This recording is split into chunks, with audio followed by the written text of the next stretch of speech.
Oh man, yeah. Oh yeah. Like I said, as soon as we get a chance, I'll make us one. We'll have one here. Thanks to everybody for coming by. This is what we call WWW Mondays. It's whatever we want Mondays. Means we come up with a concept. Right now, Rocky is it. We That's do right. it. We review it. We're going to be doing WrestleGoria. If you didn't see the thing on Instagram, the little thumbnail that I made, there's all kinds of shit involved. So hopefully everybody will enjoy that. What's going Indeed. on, man? How you doing? Doing all right. Busy day. Just got home from work a little while ago. Yeah. Did you enjoy this viewing of Rocky 2 just as much as the first one? Oh yeah, dude. Like every time I watch Rocky movies, I always see something I didn't see before, Yeah. even though I've seen them like 100 times. It's amazing. I don't understand how that happens. That's great filmmaking, man.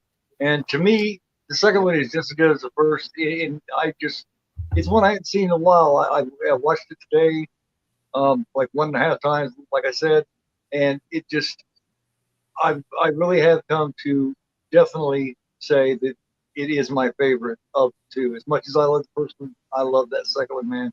It's got so many great moments between them. It's got so many quotable lines, and Yeah, even a great poem from Rocky. that's very true. That's very. This is the only one you get an awesome poem. That's right. Yeah, it's very cool, and I've got the whole thing recited and ready to tell. And there is even more quotable lines in this than there was in the first. There really are, and there's so many clever like little one-liners too throughout the entire movie. It's so Thanks a good. lot, Father. I'm proud of you. Yeah, yeah. Got June in the chat saying hi all. How you doing? What's going on? Prism. How you doing, Prism? There's Al saying hey. There's Mom. Yeah, There's Al's wife, man. It's just Al's family all over the place. yeah, yeah. Gotta love it. Gotta love Ah, it. Prism. Hello, listen. June, Glenn, and Al Lucard. Hey, there's my fiance. Hey, all. How you doing, baby? There Thank you you go. for watching. The Chief family's Betty. here, baby. I got this thing with you and Chief Betty the other day for the first time. I always wondered what Chief Betty looked like. Now I know. There you go. Yep, yep, yep. That is my aunt. Oh, really? Okay, cool. Yep. Awesome. Awesome. Who's also a big horror fan and a big Rocky fan. Very cool. Very cool. All right. Let's say hello to everybody. All right, man. Yeah, I really enjoyed this. I watched this one with my 15-year-old, and he was just blown away.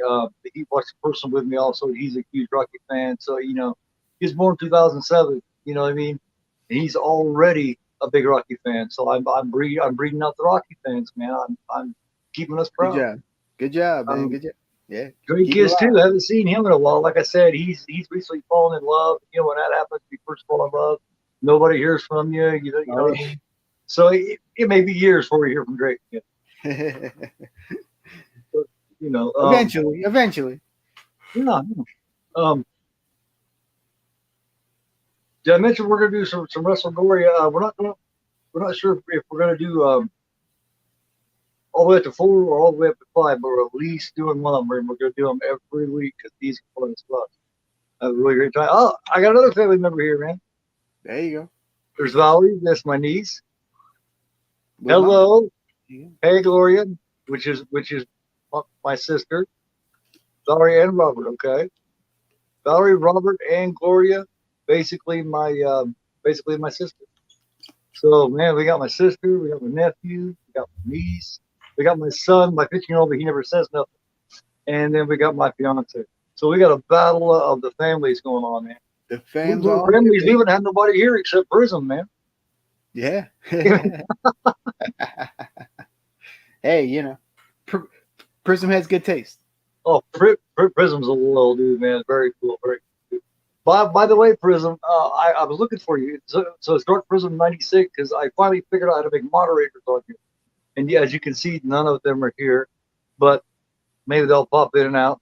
If you go to Dark Prism 96, you've been here every time except for one time for me. I definitely want to make you a moderator. So, Al, you're a moderator. I see that. Oh, did it come up? Yeah. Very cool. Very cool. All right, man. Let me go through what I call a roll here. Find out which thing. Basically, the same cast as Rocky 2 from 1979 is originally called Rocky Redemption, is what he's going to call it. So this one's directed by Stallone, and this he does a great job. John D. Avildsen did follow along with this one. Music Yep. once again by Bill Conti. Um, Rocky Robert Balboa, starring Sylvester Stallone. Adrian Benino Balboa is Talia Shire.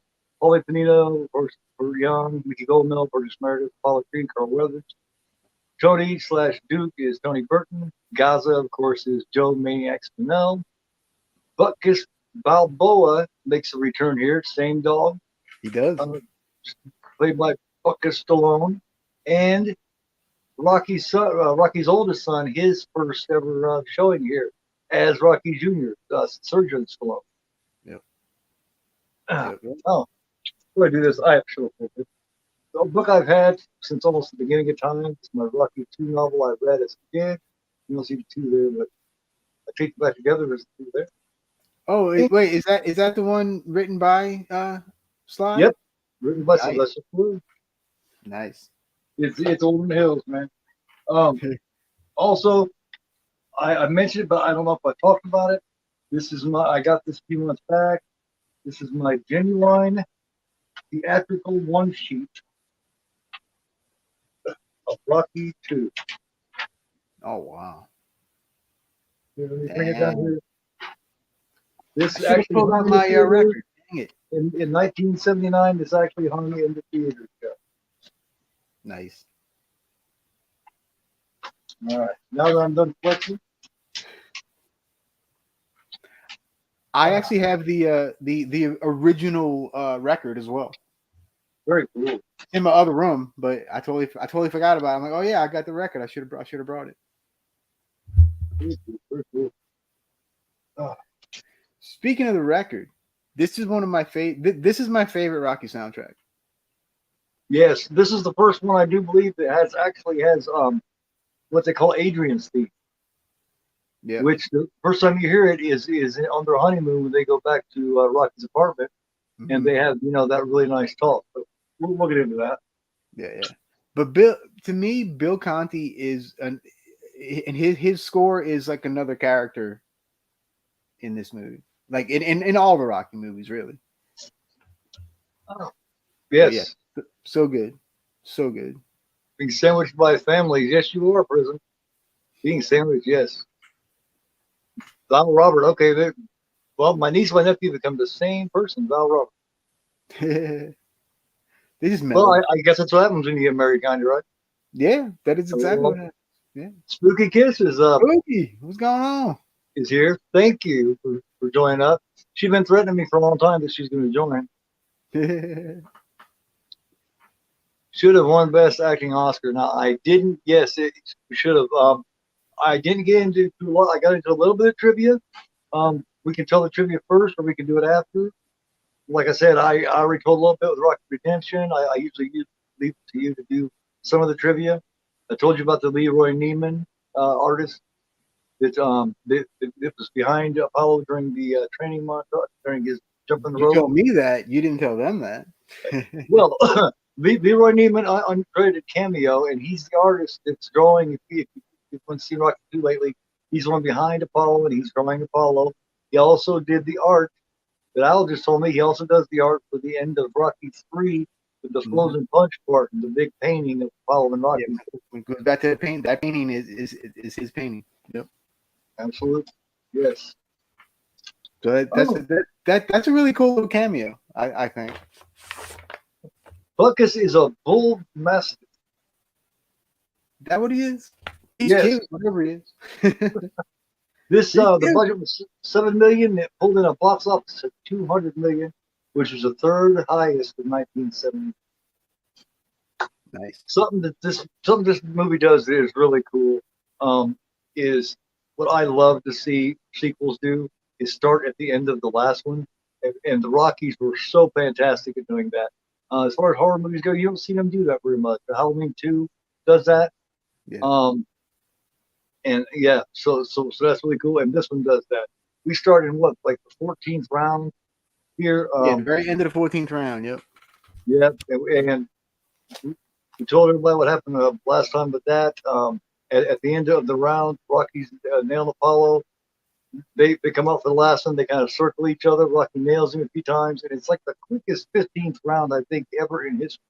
So it's like 3 minutes, and it was like a minute if they're lucky. I think it's like a minute and 15 something. Yeah, it's short. As soon as Rocky starts nailing him, and it's a weird sound effect, that, like the third or fourth punch when he's going up against Rose, and he hits him with that third one, you hear a pop. I can't make that noise very good, but you hear a, yeah, and they stopped it. Of course, they claim there's not going to be any rematch. They promise each other that. Rocky's just looking for Adrian. Adrian's fighting her way down there, loses her hat, gets in there. She says, I love you. He says, I love you, and everything is cool. He doesn't, and at this time, they're telling each other how much they love each other. They're telling, who's winning. And as far as he was concerned, he had won. You know what I mean? So he wasn't even listening to who won the fight. I think he pretty much knew that he was out playing. Yeah. So that's the end of that. Directly into that, we have both of them from that big ass fight. Both of them going to the hospital. Both of them 2 different ambulances. And that's when you get your opening credits, and a really interesting opening credit song. Redemption. They get to the hospital. There's reporters everywhere. Rocky rolls in first. Rocky, do you think you got brain damage? He says, I don't see any. And then you hear Apollo come in. Where is he? Where is he? You got a numbskull stallion. You were lucky. I just want you to know that. He's like, do I look lucky? And he's like, get up out of that chair. Let's finish the fight right now. Mickey pretty much cuts him off and says, hey, I don't care what the judges say. This is the man that won the fight. He's challenging to another, and Rocky's like, no, there's not going to be a rematch. We agreed to this. Plus, he's got a really screwed up eye. And basically from there, he tells Adrian, hey, go get some rest. I'm going to be healing for a minute. Goes in, gets surgery. He's obviously drugged up pretty well during the surgery. Yeah. He's talking about his nose. He's worried about his nose. And you can hear him, you can hear him slurring, all this kind of stuff.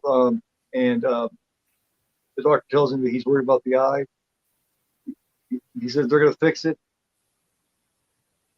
Rocky kind of clouds out, wakes up to Apollo, or not Apollo, to Paulie telling him that he was out in the 10th and had it in the 15th until the end of the round. Okay. You want to take it from here for a minute? Yeah. And a couple other things I wanted to point out about what we just talked about. Also, Rocky at the hospital states that he's officially retired now. Like, yeah, he said that more than once. And so that's interesting. And also in the recap of the first fight, there's 2 like fantastic lines that they kept in the recap. I'm happy they did. Is that right before the last round starts? Rocky says, "You stop this fight, I'll kill you." I love that line. Yeah, and if you have subtitles on, Apollo, when he comes out there and he's holding his ribs and he's mumbling, he says something to the effect of don't you're not the ones out here fighting, don't tell me I'm the one that's out here or something like that. You know what I mean? Don't tell me when I'm done. I'm the one that's out here fighting. You know what I mean? And that's what he's mumbling in case anybody was curious. Go ahead. Nice.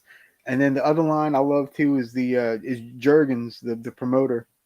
And after the fight's over, he calls it the greatest exhibition of guts and stamina in the history of the ring.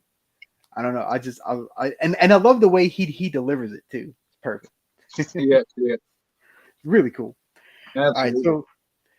All right. So the little thing with Paulie, but Paulie also asked again for Rocky to hook up Paulie with Gazzo in the hospital. Yes, and then he said, "Oh, okay, when I get done healing here, I'll have Gazzo give you my job like that." So he's still egging on Rocky. He's like, "Dude, give me this job with the gangster." He's still nagging after all this time. There's a part here that really comes in handy here coming soon. I don't know if you noticed it, but it's when he's walking there and the guy with the commercial he's harassing him and he kind of walks the first guy off. where him and Adrian walk to. Go ahead. Yes, yes, yes, yes, yes, yes.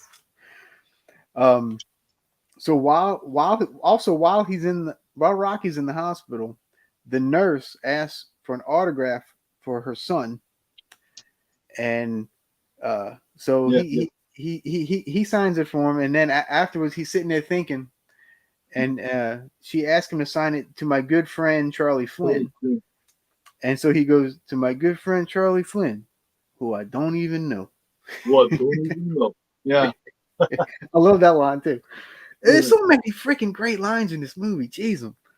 Oh yeah. So now Rocky, and this is a real important part of the movie. Rocky actually wheels over because he's still in the hospital, so he wheels over to Apollo's room, and he opens the door and say, "Hey, yo, Apollo, it's me, Rocky." And then he's like, "I just got one question for you. Did you give me your best?" And Apollo just kind of looks at me, he's like, "Yeah." All kind of Yeah. drugged out. Like, yeah, You can tell he's got a good reason for asking that too. Yeah. he Yeah. does. Yeah. Yeah. And then Rocky thanks him and then just leaves. And so now we cut to Rocky leaving the hospital, and he's basically accosted by this like Hollywood agent guy Yeah. who's this real. Right. He's annoying. Playing. Yeah. They run around with his chick yes woman. Yeah. Yeah, and so he's trying to get Rocky to be like a spokesman and do commercials and stuff. And he's like, "Yeah, I'll call you later." Blah blah blah. So Yeah. then, Come on. Yeah. Yeah. He says, "I'll call you. You got a number?" He said, "Yeah, I'll call you." I'll go, "Hey, yo." He's got brain damage. Yes, he does. oh man, it's so good. It's so good. And now, so Rocky's with Adrian, and he takes her to the zoo and checks out Mr. Tiger. And if you guys remember what we said about the first one, remember the guy, Gazzo's driver, is always telling Rocky to take her to the zoo because that's what retards like. It's a zoo, and he argues with him. They get in that big ass fight, and he tells him, "No, she's not retired. She's shot." Well, it completely stops at his last argument with him, and at the beginning of this movie, or close to the beginning, where does he take her? And they don't mention nothing about it. He's just taking her to the zoo. Just takes her to the zoo. It's a I nice little love that little poke, man. That was hilarious. Yep. It Why, really why are was. we at the zoo? He's, "Oh, I kind of like the zoo." Yeah, it's pretty nice. Or she doesn't tell her why. I really know if that's why. I think it was just supposed to be coincidental. I'm I'm A I'm nod. sure in Rocky's mind it was coincidental, but in Sylvester Stallone's mind it wasn't. Little nod, yeah. Little nod. Yeah. Just see if we catch that shit, yeah. Yeah. Oh yeah. Oh definitely. Somewhere Sylvester else Stallone is trading an in the snow, extremely man. intelligent man. Yeah. Yeah. But yeah, so this is another really pivotal part in the movie where Rocky uh basically proposes to Adrian, but he does it in such a lovely way. he, they just kind of strolling. They're in front of the tiger cage, and he was like, yeah. So what you doing for the next 40 or 50 years? He's like, what? She's like, what? He's like, So then Rocky's like, I was wondering if you would mind marrying me very much.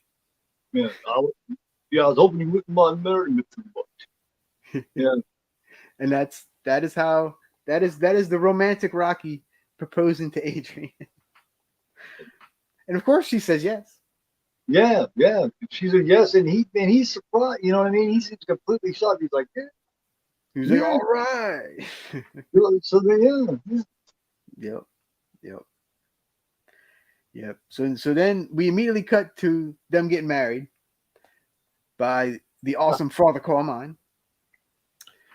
Uh, and now they have a very small wedding. They only have 4 people at their wedding.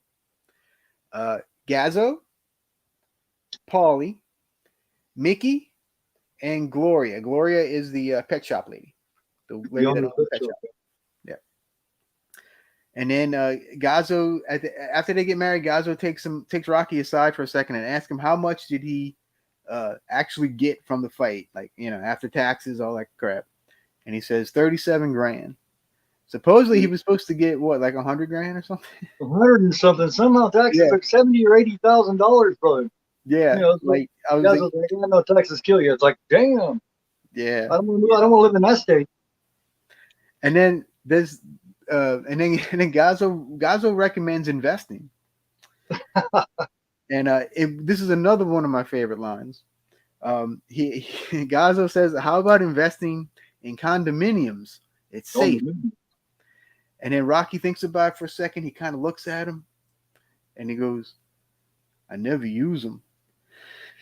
Condominiums, yeah, condominiums. I never use it. Yeah, he leans into him. I never use it. And plus, what we got to think the way he said it. He said, talking about investing in condominiums, and he follows it up with, "It's safe."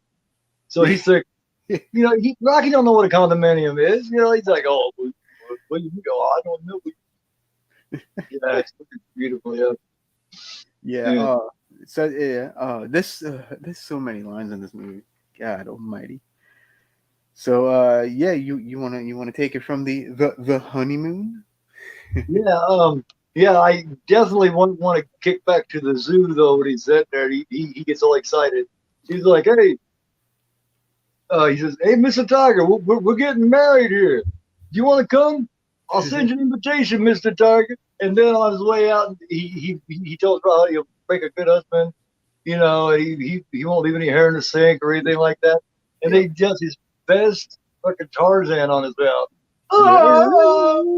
Yeah, he does. Yep, he sure does. I forgot about that. Yeah. Oh, but yeah, and then during the wedding, he tells Father Carmine, Father, he says, "I, pronounce you man and wife." Well, they kiss, and Rocky looks over at him and says, "Oh, all right, father, I'm proud. You did real good. I'm proud." Yeah, I'm proud of you. like it was something, that everybody's questioning where he can pull off, Yep. Well, yeah. As soon as they leave the wedding, Rocky picks her up. This is really cool too. He picks her up, and you could tell he's carried her. He picks her up like you carry him across the threshold. Across the threshold.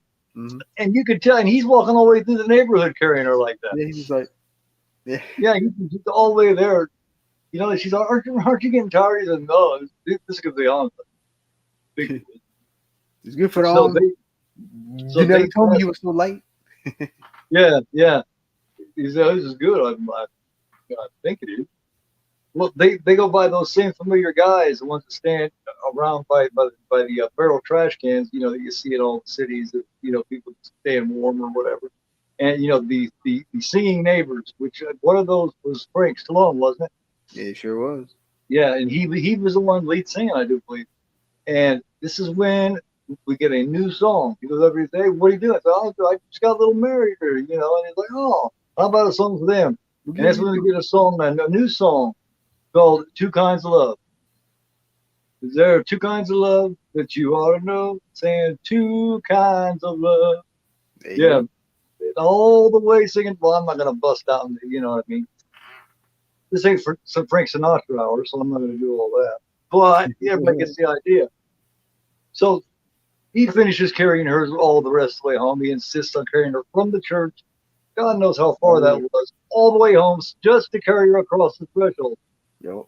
Brings her in, tells Buckus to get down off the bed, and then this is when we hear for the first time, I do believe, the Adrian theme.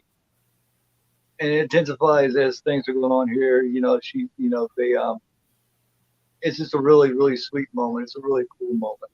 I remember seeing this when I was a kid. Must have been 14, and I had a girlfriend that I thought about with. At 14, you think you're in love, you spend the rest of your life with this big girl. Oh yeah. Well, I recited some of the lines from this movie to this girl. I remember saying to her, "You never get," and she's like, "I'm not ready yet." About a month later, she was rid of me. I was like, "Wait a minute, it didn't work like it does in Rocky."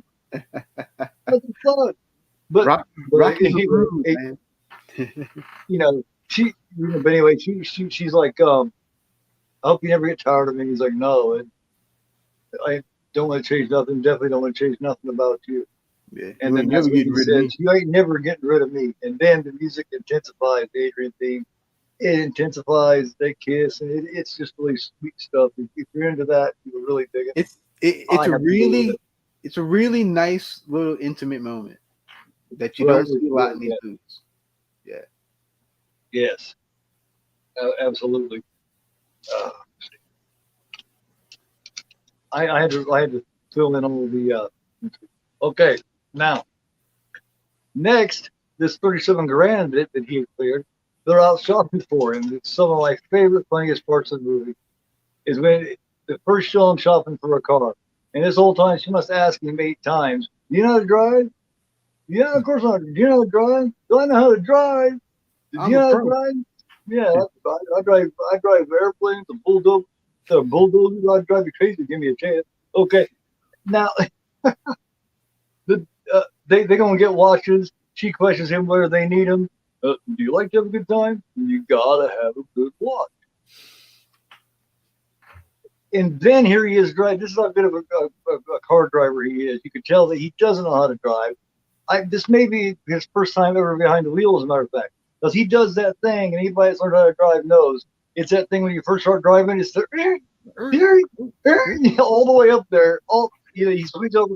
He hits this fucking trash can or whatever.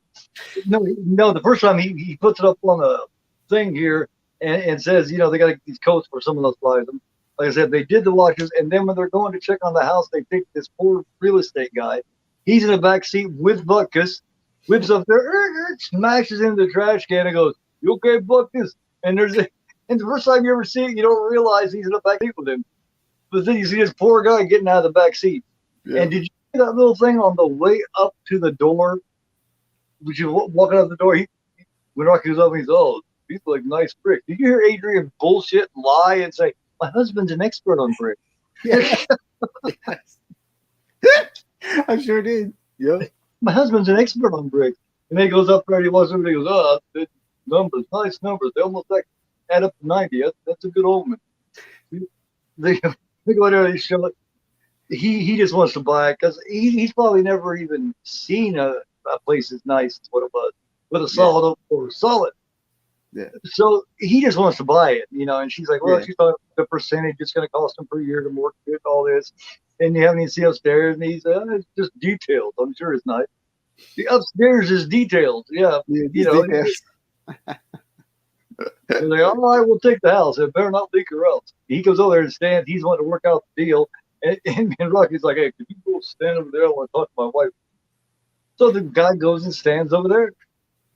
And then they have another little sweet little talk there, and he talks about how, what I mean, the watches and all this, and the houses and the cars would mean nothing if she wasn't there because he wouldn't be there either. Well, they decide to do, there they are. They got a house, they got a car. We don't know how long the car's going to last at this point. We know trash cans in the neighborhood aren't lasting.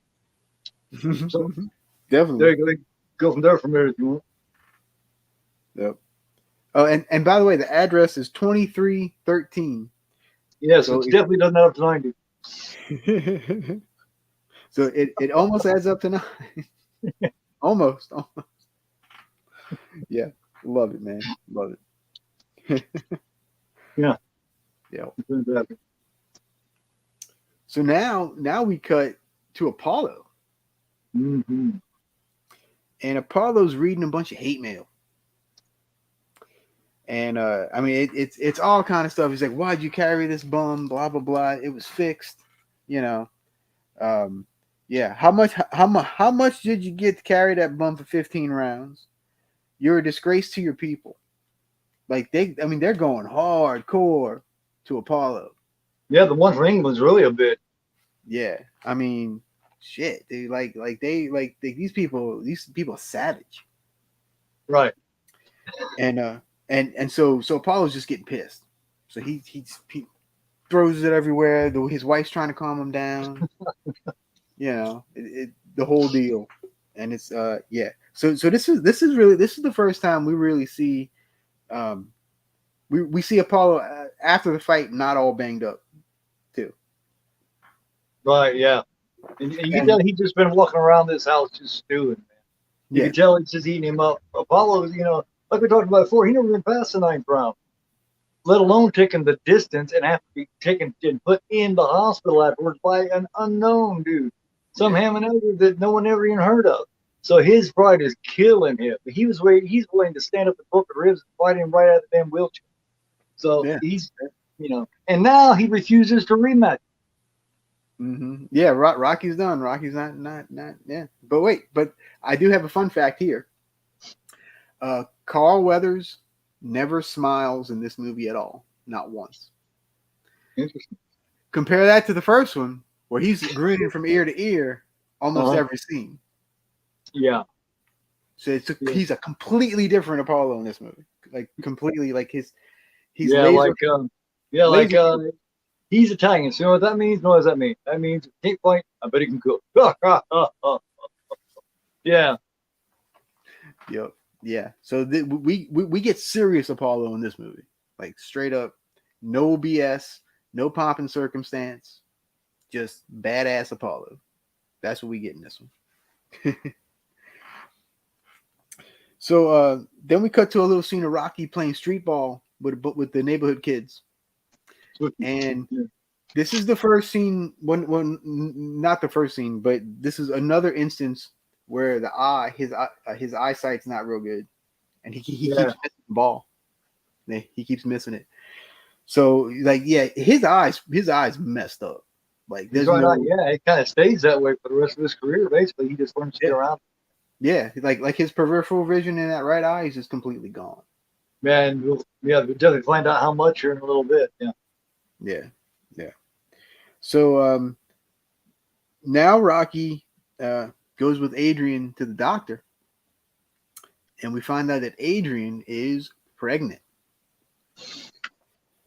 And they have a nice little conversation after the doctor's office. They're kind of walking and kind of talking. Oh, what if it's a boy? What if it's a girl? Kind of thing. And the Rocky, this is a great line too that Rocky says. He says, "If this kid has your good looks and your good brains and my left hook, he's really gonna be something." Yeah. Oh, look, girl. What if it's a girl? I think what if it's a girl? But what if it's a girl? Oh man. Well, she could be everything I'm not. She won't have to be shy. We can enroll her in blah blah blah private school and say, "How about new dress every day? Would you like that?" Yeah. Sorry. Yeah, Go ahead. it's a really cute little conversation, and you can really tell that they just click. Like Yeah. it's just it's a little magical little scene. It really is. I love that scene. That's one of my favorite scenes actually. Well, because you can tell that they think the world of each other, man. Because just like when he said, "All I know is this kid's not gonna get no tattoos." It's not gonna this Yeah, and he's that. gonna get no tattoos. Yeah. He's not gonna hanging on those street corners. He's gonna be a good somebody like you. And she comes back like you, and he goes like you. He goes like you. He's like you. She goes like you. And as he goes, "Yo, Adrian, we did it." You know, it's you can just tell the mutual respect and mutual love between them. That's what's so cool about Yeah, and it. then Prism just did another wonderful line from this movie. Isn't one dumbbell in the family enough? Yeah. Well, yeah. That's another good one too. Yeah, that's it. The Yeah, whole she scene is said, great. "Want to be just like the father?" And he goes, "Oh, Adrian, I think one dumbbell in the family's enough, huh?" Yeah. Yeah, There's so many of those, and it's so easy to forget and leave one out. He cracked one here a minute ago too that we forgot, but it's way up there. I'll find it here in a little bit. mm, cool. So yeah, yeah, they're really. I think this script is actually even better than the first one Oh yeah, because one of my favorite parts of the whole movie is coming up here in a minute. yeah, I mean it's just yeah. So then Rocky Rocky ends up doing one of these commercials, Yeah, and he's dressed like he's dressed like Tarzan. He's got the thing up, and and he has the club, like Pebbles and Bam Bam and all that. And then the agent from earlier is saying that they actually want to make a Rocky doll and sell it. you can kick it, you can beat it. It takes a terrific beating. It takes a terrific beat. Yeah, he kept saying that. He said you can beat it, you can kick it, you can punch it, but he keeps taking a beating, and I'm like, damn, Big, that's big. It takes a terrific beating, yeah. right, dude? Yeah. Yeah, it's Oh, a man. so The this director's such a dick, man. That director is such a dickhead, man. he's such an ass, man. And of course, the what they're filming is a ad for Beast Aftershave. He's Dr. Shave. Good old Yes. Beast Aftershave. Good And night. You will splash it Rocky on to go out with the guys and have a rendezvous. a rendezvous. Yeah.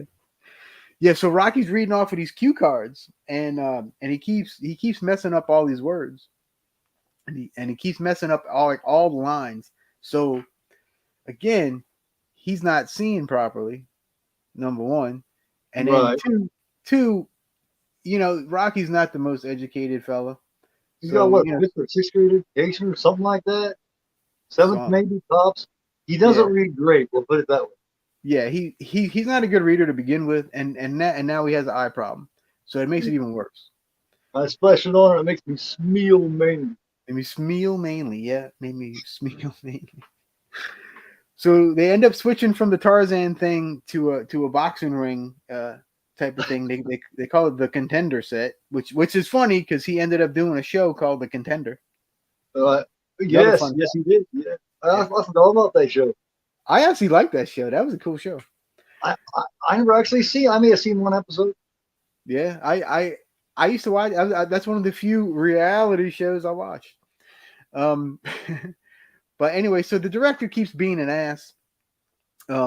He's like, man, why why you disrespecting me? Disrespecting me in front of my wife, blah blah blah, because Adrian's there. And so basically, Rocky quits. He's like, screw this, I'm out of here. But the director, he's still berating him the whole time. He's like, Yeah. you cost us thousands of dollars because you can't read. Go, quit, go, Yeah. leave, get out of here. I didn't want you for this setup in the first place. You have nothing but a waste of our time, sir. You're not a professional. I only work with professionals. Leonard, where are you going? Take this man with you, Leonard. He's not a professional. I only work with professionals. You cost us thousands of dollars because you can't read. So, yeah. Yeah, perfect. That's it. That was exactly what the director did. That was perfect. Just as much like a dick like that, yeah. Yep, big time. Yep. So now Rocky tries for a bunch of office jobs, but he's got no high school diploma, no GED, no nothing. So basically one of the guys tells him, look, like go find some manual labor stuff because that's all you're going to be able to do, man. Right. So they I think, qualify for besides fighting. yeah. So then Rocky ends up getting a job at the meat house. Well, Paulie hooks him up at the meat house, yeah. Paulie hooks him up with the meat house. So in the first one, all the meat he was beating, guess what? That's where he works now. Yeah, he's personal friends now with them. Yeah, before he's beating their ass, now he's hanging out with them. Now, yep, exactly. So so now we cut to a little montage of him doing all this manual labor, carrying all this heavy meat, like gigantic pieces of meat. And it's real hard stuff. It's nothing easy at all. Seems to be getting home a little bit though. You know what I mean? He starts getting used to it. He starts shooting the shit like you do with people you work with. Right. So he was definitely I wouldn't say he was into it, but he fit in with it. He was making the best of it. Yeah. He made it work for himself. Yeah. You know what I mean? And but then of course the company's cutting back. So unfortunately they had to let him go. So so he works his ass off. I don't know how long, but it seems to be a little bit because he seems to have a camaraderie with all these folks. So it seems that he was there for a little while, at least. But he's the newest man on the totem pole, so he's got to go. And his boss is played by Frank McRae. Yes. Who's a very great character actor. I love Frank McRae. And this is one of 4 movies he did with Sylvester Stallone. Yeah. So apparently they were friends in real life. So One of them he played professional wrestler in called Paradise Alley. he sure did. Yeah. He was in that. He was also in Lockup, the Oh, prison movie. And oh god, what was the fourth one? I can't remember what the fourth one was. I'll figure it out. But yeah. So that was kind of like a little depressing scene. yeah, Uh, so then Rocky drives over to the docks, which is where Rocky used to work for Gazzo. You know, he was the heavy, and now Paulie's working for Gazzo. So they switch jobs yeah, basically. Um, so and when he goes to Paulie, uh, and Paulie's eating a snow cone. He has a blue snow cone that he's just kind of like munching on. yeah. And he's like, "Hey, Paulie, you want to buy my car?" Kind of Yeah, thing. He's like, "I don't really need it anymore, you know." yeah, yeah. I just swallow my right eye, keep hitting trash cans, things like Yeah, yeah. that. He's So got his ball at ready. least he He's got knows. his old trusty ball ready with him, ready to bounce down the road after he leaves the car. Yeah. Yes, it's in his pocket. He's ready to do his the ball thing that he used to do in the first one. So yeah, so Paulie takes the Trans Am, and then Rocky goes back home. And you want to pick it up Yeah. from here? Well, back here a scene or two ago, don't forget that when they were laying in bed together, when they got turned out for all those jobs, she was teaching him to read. Yeah. And and while he's selling that car to Paulie, he's questioning, is my sister giving you trouble? You know what I mean? Do you need a handout? I'll give you a handout. He's like, no, I don't need no handout, Paulie. Do you want to buy the car? You want to pick up the payments and all that kind of stuff, you know? And he's like, yeah, sure. He's like, hey, if my sister's giving you, giving you problems, you break her teeth out. You know, he's like, oh no, Paul, that's all right. I like your teeth kind of where they are.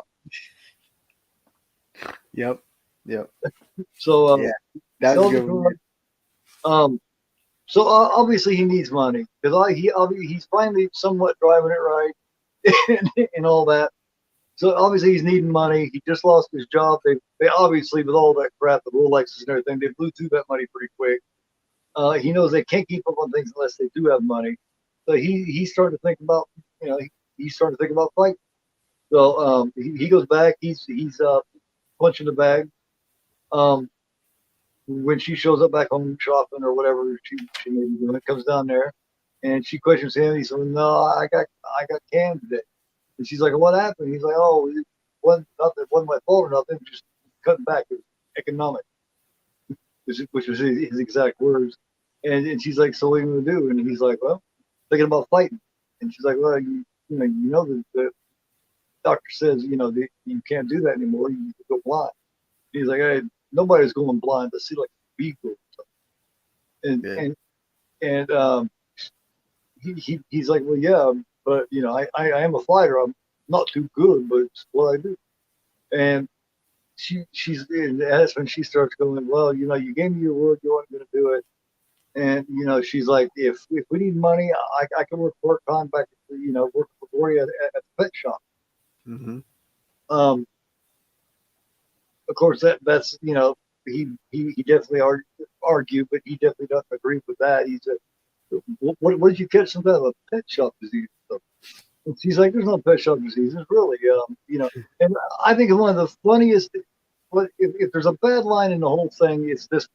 It is when she says, "Well, yeah, I could do that. It's no big deal." He talks about how he was once supposed to support, and that part was really good. You know what I mean? Because that's his pride eating at. He Mm-hmm. already couldn't do what he wanted to do. He can't fight anymore. Now he didn't hold down the job, and now Right. she's getting ready to go work. So his pride's really eating at him. Yeah. So he somewhat agrees to it. When she one of the line that I was talking about is when she goes, "Well, yeah, we need the money. It'll come in handy." It's like, yeah, obviously everything's been pointing to the fact you guys need money a lot, so you just, you know what I mean? I found that line to be interesting. Yeah, we can use some money. It'll come in handy. Well, damn right, it'll come in handy. You say it'll come in handy. when you want a little extras, not when you're worried about shit, paying for the shit that you do have. I thought that Right. line was interesting. The only line in the whole first 2 or 3 movies I didn't like. Not that I didn't like it. Yeah. I just thought It, it was a it, little it was it little was overstated. it was a little on the nose there. Yeah, a little bit, Yeah, a little yeah, bit. it was odd. So he doesn't really say anything else. She goes up the stairs. He asks her, if she can fix up. She goes back up to fix dinner, and you could tell he starts getting that sneer. You can tell he's hurting inside. He's embarrassed. He feels like he's letting her down. Really lays into that bag a few good times, and then just kind of stops and hugs it and just looks sad. Stallone's great at looking sad, Yeah. okay, which we'll see in this movie quite a lot. So then it shows him obviously later on that night or after dinner or whatever. He goes to see Mickey, and he goes up there. He wants to talk to Mickey, and Mickey's like, "So what? What's on your mind?" He's like, "I was thinking about fighting," and he was like, "Oh, what are you fighting? You got nothing to prove." He shook the hell out of the whole, worldwide, heavyweight champion of the world. What else you want to do? He said, well, maybe we could do better this time. Mickey's like, how about voice? And he's like, well, how about that? And so then the eye thing comes to me. He's like, you know, um, basically ends up telling Mickey, he was like, well, Mickey tells him, you got the tool, you got the heart, but you don't got the tools anymore. So that hurts Rocky's pride a little bit more. And Mm-hmm. Rocky goes, maybe, well, yeah, maybe it's you don't have no. Mickey's like, yeah, yeah. So he takes his left hand and slaps Rocky, and then that's how he tested. You know what I mean? At first he did the finger thing, and Rocky said, of course, Rocky said that he could see it, he couldn't. He got about right here before he see it. Yeah, on this side. You think it's Well, bullshit? yeah, and he slaps him. He's like, you didn't see that coming, did you? He said, that's a broken down old pud like me. What do you think the champ would do? He's like, I don't know, it hurt me bad. There's no way it hurts you first. Appointment. So he talks him out of it. Rocky at this point is just trying to keep from balling at this point, and he just basically tells Mickey, I got to be around it. If I can't fight anymore, if I can't mix the breed no more, I at least got to be around it. Mickey's like, I don't recommend that, man, because he's like loyalty around here. You want to see him, watch him mopping floors and carrying spit around, and Yeah. he's like, hey, I just got to be around. So they agreed to all that. Um, Now the next, it switches over to Apollo. Apollo is trying to come up with a campaign to embarrass Rocky, which I think is one of the cooler parts of the movie is when Tony talks. Yeah. He's right there. He said, I want anything done that'll bring this man out of retirement. You know what I mean? Anything. They're telling, hey, if you use this tactic, you're gonna like the bad guy. And Tony's like, just forget about this bomb. You know what I mean? You got the decision. And he's like, well, what are you afraid of, Tony? Tony's like, honest? He's like, yeah, honestly. He comes up there and one of the coolest lines in the whole movie. I love how desperate Tony looked. He goes, so wrong for us, babe. I saw you beat that man like I never saw no man get beat before, and the man kept coming after you. Yep. We don't need that kind of man in our life. And Let it go. Paul looks for a minute. Paul looks for a minute. He's like, thank you. Well, I got a whole new campaign started. I want anything we can do to drag this man out of retirement. And that's when they tell him, well, you try this humiliation tactic. It's me like a bad guy. He's like, hey, man, whatever gets him in the ring. Yep. Yep. So next it switches back to where he's going to the gym. And he doesn't even hardly get in there and get his coat off without these papers going around. And, one of the boxers is in there. He's a Spanish boxer. And he says, don't you have no heart? He's like, what are you talking about? And he's like, you heard me. Hands to him. And it's a drawing of Apollo holding Rocky with a chicken body and then Rocky's head and him pretty much using it for a punching bag. He Yeah. kind of laughs. He is kind of funny. He goes to the bathroom, throws it aside. You can tell he's fucked up. You can tell he doesn't like it a whole lot. That same guy when he goes to hold up, when he's going to take the spit bucket, Okay. the guy says, "Hold on!" He spits it so hard it could splash in Rocky's face. Um, it's it's really good. Which was the whole thing that Apollo was shooting for to begin with. So so right after at the end of that day, Rocky's sleeping in the ring. Gosler comes in to see him. Gosler comes to talk to him. And he says, "What the hell are you doing in here? You need to get out of here. Come out the house and get some fresh air. It stinks." Gazzo, our hero from Maniac. Mm-hmm. And he's like, "Oh, I don't want to. What do you mean, like collecting?" He's like, "Of course collecting. You're Italian, of course collecting. You don't belong in this sweat box." And he's like, "No, I'm just don't want to do that no more." He's like, "Well, it's healthier." And he turns around to leave, and he points at the thing of Rock down there. He says, "You remember that guy, Rock?" And he leaves. Now, later on that night, I'm assuming after he gets out of the gym, it's all cleaned up. It's nighttime. He's going to meet Adrian to walk her home from work. Now the pet store is right across the street from the gym. Yeah, yes, just right. Yeah, just for your. Which it's somehow she's working so hard there. Plus, you got to remember she's getting along a little more pregnant in this. She's working her ass off with all those big things at all food and everything. Her hefty stuff.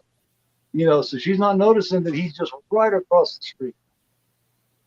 Hold on, man. Let me catch up in the chat here. Let's do the chat for a minute.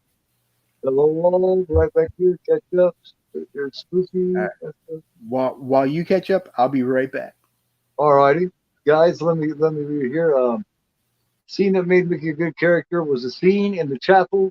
Before I didn't like Mickey much. Oh, talking about the scene at chapel when he comes in and tells him, that Apollo doesn't want to beat you. He wants to embarrass you, and he wants to show everybody that you're a one-time lucky bum. And Mickey goes, and I think you're more than that, kid. A hell of a lot more. Is that the scene you're talking about? Because that is badass. Yeah. Yeah, I'll call you later, Mr. Tiger. He said, "Yo, hey, what's up, Patrick? How you doing? Yo, Adrian. You better get you some packs." Saying hello, saying hello, Patrick. How you doing, Patrick? Thanks for coming in. Appreciate it. Right here to see Al. Don't like me much anymore. I know it's okay though. I know you don't. Nobody likes me for very long. Like I said, I'm the Rodney Dangerfield. You see how my thing is I'm the Rodney Dangerfield of people. I got no respect. No respect. Just saying hi to Patrick. Patrick's saying hello to everybody saying hello. That I love to see that. I love to see that. Hey, by the way, if you guys haven't given us a like for this, we're kicking some ass at this point, and we're working really hard, showing a lot of love for this. We really love this. So give us a thumbs up, share us out, all that good shit, man. Let me see. Spooky says, "Now this is timing. I just came from your jam. What was you doing, Spooky? I didn't see what you was doing. If you're still in there, look out, you guys. You don't need that kind of trouble." On bat backed. You're just hitting him with the bats all over the place. Isn't one done by the family enough, This one is one of my all-time favorite Rocky movie. Absolutely, me too, June. Absolutely. As you can tell, I watched this way too much as a kid. I can almost do it line for line. If it hadn't been a couple years since I'd seen it, I probably could have. Ninth grade education, prison. Okay. Ninth grade education. Awesome. He said, "Oh, did he say it in the interview?" Okay. "Hey, Eric, how's it going, man? Made you my moderator. Didn't know if you seen that. Good evening, gentlemen. Love this entry more than the original, I think." Yeah, that's what me and I were talking about. Like I said, it's more of an underdog and more relatable. Plus, you got the love story between them two. You got so much going on. Paulie's not such a dickhead. You see a little more softness from Mickey. You see. If you beat the meat, Prism, beat the meat, join the meat. All righty. That's it. Yeah. No, okay, yeah, I get it. For a minute, I was like, whoa. Prism, hey, Internet Eric too. Yeah, sure. If you can't beat the meat, join the meat. Love it. Part-time at the pet shop. Hit that thumbs up, folks. Thanks a lot, Josh. Appreciate that, man. Hey, House. Hey, guys. All that good stuff. Yo, House. Yo, Vanessa. Hello, Pete. Yeah. Rocky Tacular. Yeah, I saw Patrick how he I knew he didn't like me anymore. I could just tell him he hates me. Man. But just like I told him, it says on my bio, man, I'm the Rodney Dangerfield of YouTube. I get no respect, no respect, No no respect at respect, all. no respect. I am the most well known, unpopular YouTuber on the planet. Like you get everybody saying, "Oh yeah, I like Keith, I like Gore," but then nobody ever, subs or anything. You know what I mean? They'll watch a video and shit. You know what I mean? Like one out of every 200 will sub. Everybody just hates me, and I know it. It's okay. It's That's okay. shit. Shit happens, man. It's gonna be all right. I mean, I'm not open vein or nothing, but yeah, what's on? And then when they get there, I love he immediately starts talking to Buckets. You don't see Buckets enough in this, I don't think. He goes in, Yeah. sits down the steps, and talks to Buckets, and he goes, "Hey, you Buckets, I don't think you're a regular canine." And he hovers in Adrian. Hey, Adrian, I don't think Buckets is a regular canine sometimes. And she actually seriously comes in the doorway like this. You can tell this kind of serious conversations they have. She comes, she's like, well, what do you think he is? And he's like, I don't know. I sometimes don't think he's a regular canine. Of course, when he first came in the door, he went to the top of the TV and asked if they wanted to hear some TV and asked Cuff. I don't remember if it was Cuff or Link, but he says hi to Link or something. He goes down here, hey Cuff, you drowning down there? What are you doing? It's like it's a turtle, man. Well, Yeah. anyway, he after all that, he's over there talking about this about being a canine, and then the news comes on, and Apollo's on the news, and Apollo, of course, doing his thing, doing what he does. He has now become the big mouth, shit talking, mean, aggressive Apollo rather than the clown and shit talk. He's doing anything he can. Like he had so much of a reach and so many resources. He knew exactly where to print up all those little. They look like daily news things for like maybe not the whole city, but just the little ones, just the sportsmen or Right. whatever. Just Right. because he knew it would get around to his circle. And now Mm-hmm. he's on here going, the bums hiding the bums when the bums don't want to face me. So I say to you, Italian stallion or scallion, what is your name, man? What is You your know, and the sportscaster, I can't remember his name, but he's like, I don't know, Paul, you've been in a close scrutiny ever since that split decision. A lot of reporters, including me, think it was an even draw. You're like, hey, that's your opinion, and you're entitled to it. But now I say that I want the stallion, to meet me in the ring, so I can prove that a real fighter, he's a real fighter and a lucky club fighter, which is what he is. Couldn't last 5 minutes in the ring with a superior athlete like you. So he says, um, I'll leave my number collect. Call me. At this time, Mickey sees this, pops Yep. up, and now I can always swear he said "lousy bum" when he kicks Oh, his your suit. bum. Yeah. On the subtitles it said "ugly bum," so I don't know. Anyway, you don't know what's going on Pretty there with sure Mickey. lousy. Yeah. He might just be bitching at that point. Mickey might be. So Rocky Lee sees this. He goes upstairs. Of course, Adrian knows something's wrong because she heard that. As soon as he walked upstairs, you see her come to the edge of the kitchen, and she knows he's hurting. Goes up there, talks to him, and some more. I mean, I feel like redundant saying all these great lines that I love, but I'll toss to you here in just a minute. But she goes up there, and he's looking fucked up. He's playing with his bracelet, the dog bracelet that he's wearing is the bracelet thing, and she was like, that it don't matter what they say. He's like, yeah, I feel like I'm becoming a nobody again. And she's like, in whose eyes? Not mine. And he's like, in mine, in here. And she's like, no big deal, Wicked, but there's a lot of things that you can do. And he's like, that's what I am. I'm a fighter. And he ends it off with saying, I never asked you to stop being a woman.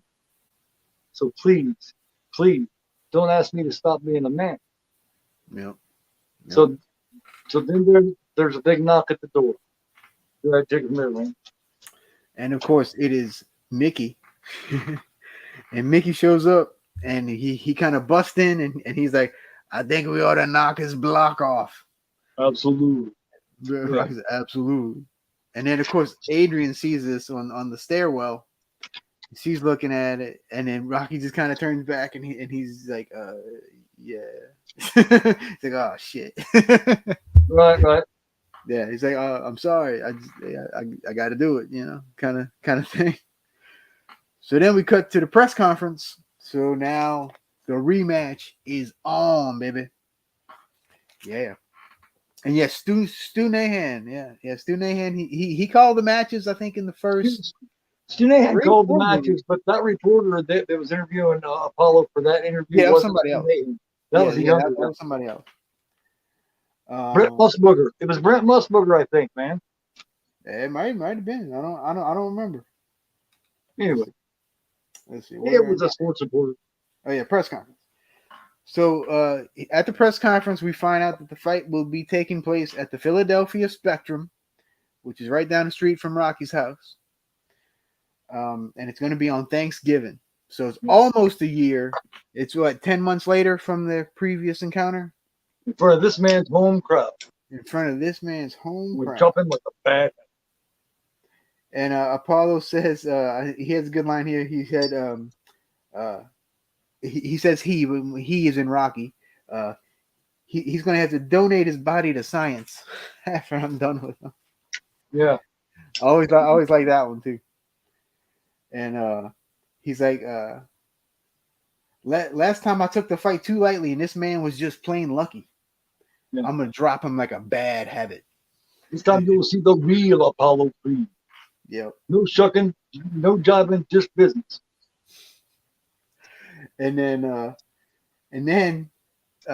the reporter starts talking to Rocky, and she asks him if there's anything derogatory he has to say about the champ. Yeah. So he sits there and he thinks for a second, and he's like, derogatory. Yeah, he's great. He's great. Yeah, everybody's laughing. Yeah, he's talking about what you're gonna do with the money. I want to get some perfume for Adrian. She likes to smell good, don't you? Yeah, she likes to smell good. Snow cone machine from Paulie. You like snow cone, don't you, Paul? And then Paul's like, mm-hmm. Yeah, oh man. I love this movie. It's just unending, man. It's like every scene is just like, I don't know. Like every scene is so entertaining. Like, and the Muppets, you have Big Bird and Ernie, and what's that frog's name? Kermit. It's like even Mickey laughed on that one. Yeah. He's like, I don't know. I don't think he was trying to be funny. But it's pissing Apollo the whole time. You can see Apollo going. Yeah, Apollo's just burning up. He's like, I'm gonna kick this guy's ass so bad. He thinks he's fucking with him. He thinks he's fucking with him. Like, and he's not. That's the he's great talking about snow cones. He's talking about the Muppets. He doesn't realize that's just how Rocky's brain works. You know, just like he told that guy that was making the commercial. He was like, I'm not punchy. I'm almost punchy. I got like a called relaxed brain, but I'm not almost punchy. It's just where I talk. And he's like, what's the difference? Can't you just do it how the dummy card did? Dummy.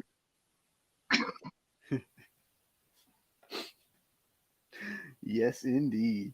You thought he was calling him a dummy, I think. Oh man! All right, so now we love the press conference in these movies. I got to get that out there. I love the press conference. Yeah. Oh yeah, the press conferences are that could be their own little movie, man. That could one little short right there. Yeah. Then we cut to Rocky and Mickey. They're watching the first fight on like a reel, and this is where Mickey decides that because of his bad right eye, that Rocky should learn how to fight right-handed. Yes. To protect that bad eye. and confusing, which it would be if somebody all of a sudden, you know what I mean? Because he was a true southpaw. Yeah. Like he never threw a right punch. Yeah, so this is going to be a difficult road for him to go down. Like it's and really, he's going to try to make him faster. So yeah. And then Mickey says we need greasy fast speed. That's what we need. That's to combat Apollo, because Apollo is such a polished boxer. He's really so smooth and just You need speed just to avoid getting hit by him. You know what I mean? Especially since you could tell he's probably got a reach of at least this much longer than Rocky on each arm. Oh Because yeah, he's got, because he fell. Well, you got to think about it. The height of you is supposed to be from tip of your finger to tip of your finger, right? That's right. supposed to be how tall you are. Mm. Well, Apollo's like 6'3", 6'4", and Rocky's what, 5'9". So you're looking at, you know what I mean, at least 6 to 8 inches reach on each, and that's big, especially when Oh you're yeah. setting jabs like only Apollo can do. Oh Like yeah. Apollo can do. He's fantastic jab. I would love to have seen Carl Weathers actually fight. I bet he would have, man. I mean, he had me convinced. I When I think was a he would kid, have been I thought awesome. he was Apollo Creed. I didn't know I there was a know. Carl Weathers when I was a kid. Yeah. Like he looks so legit in these movies. Like it's to me at least it's insane. Yeah, I don't know, but And they're all really hard. A jab is like hard as fuck. oh yeah, if you nail it right, yeah, hell yeah. Well, I mean, Creed's, you know what I mean? And the way he set up everything he throws, either a jab or a combination. Very crisp and Very very fast, crisp. Yes. yep. Oh my God. Probably the greatest accuracy in the history of movie boxing. Yeah, and I mean you can't tell me that the Rocky movies don't have the best boxing scenes ever in any Oh, movie. absolutely. And Like per there's round, he no was landing 100 to 200 punches on Rocky's face per round. yeah yeah yeah. So then we start so they need greasy fast speed. So what does Mickey set him up to do? Mickey gets a little chicken. That's what he calls him, a little chicken. And so Rocky has to chase the little chicken. Yeah. He's this little chicken. What are you standing still or something? And, You call him fucking slow. and then so there's a couple there's a couple great lines here. And but at the end of the little sequence, he's like, why'd you stop? Because Rocky didn't catch the chicken. And he's like, I feel like a Kentucky Fried Idiot. Yeah. He's like, oh, chase chicken. It's not for immature. He's like, hey, neither you were immature. Now chase this chicken. Just do it. You know, do you have to wear that lousy stinking sweatshirt? It brings me luck. It brings flies. There's like holes in it. He had his hand in it when he said that. He's like, it brings me luck. It brings flies. That's what. Flies. Mickey's such a cantankerous little so-and-so, but it's hilarious. It's great. Yeah. So let's see. So now we also kind of intercut this with Apollo training. Yeah. So Rocky's training is very loose and very like unfocused. While Apollo, like he has tunnel vision, and he is just training his ass off. He's just like boom boom, punching You bags. tell Rocky's not feeling it. Yeah. You tell Rocky's just feeling it. Yeah, Rocky's not feeling it at all, but Apollo's like going hardcore. Rocky's quitting in the middle of training and shit, which is something Rocky does. Yeah. So, and this is when during one of the Rocky sequences, Mickey says, "You're gonna eat lightning, and you're gonna crap thunder." Yeah, we had to put you in a cage, kid. He's trying to motivate him. He's trying. Yeah. Because Rocky's just not motivated at all. He's like, Mick, I want to use my other arm. He's like, if you do, I'll chop it off. Okay. And so Rocky's more concerned with Adrian and his home life, and the kid coming. Oh man, all this stuff. So that's where Rocky's brain is. His brain is not on this fight at all. You truly love somebody, and you're all about somebody, man. If they aren't supporting you and they aren't with your decision to do it, there's no way. And this movie is exactly what this movie is about when it comes right down to it. And we'll get to that here in a little bit. Is you can't focus, you can't have your whole heart in it if your other half, the whole reason you're alive, besides the baby she's carrying, isn't in it with you. Yeah, exactly. Where did Mickey get the chicken? I don't know where Mickey got the chicken. I don't know.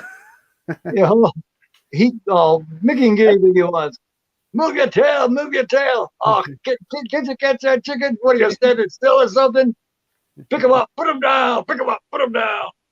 And also, it's a really cool sequence too because the camera is above everything, so it's looking down. It's like above it, and it's looking down at Rocky trying to chase the chicken, and it's a cool little scene. That's a great question. Where do you get the chicken?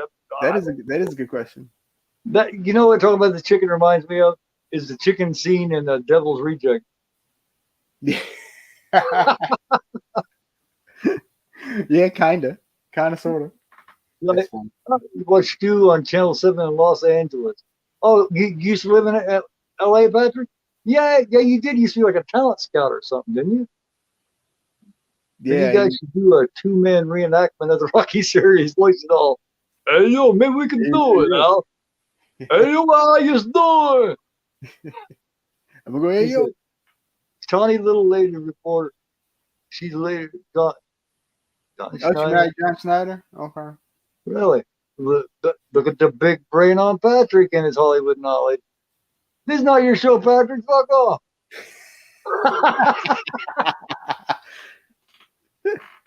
I'm just fucking with you, Patrick. That was a good one. I'll come your show and tell you how to do it. No, I'm just playing, Patrick. That was funny though. I gotta say that was funny. Keep them coming, man. All keep right. them coming, Patrick. So yeah, keep them coming, man. You got some more for us. Let us know. I got some more. Yeah, because he's actually been in the industry. You know what I mean? He's actually at a certain level was actually in the industry from what I know. Of course, you know him better than me, but I think he was like a talent scout or something. Wasn't he something like that? I know he was a music guy. He did a lot of stuff with music. I'm not sure exactly what, but yeah. But maybe management talent or something like that. Something like that. Okay, go ahead. Sorry about that. All right. So now we cut to Paulie visiting Adrian at the pet store. And they're kind of going back and forth. They're bickering. You know, they're fighting about like Adrian giving him a hard time about going back to the fight and all this stuff. And then Adrian kind of falls down. Well, she's been working. You can tell she's been stopping and holding, and you can tell she's way too afraid to be looking at shit. Yeah. And let's see. So Adrian falls down and ends up going to the hospital. One of the guys, Rocky's still across the street at the gym. So one of the guys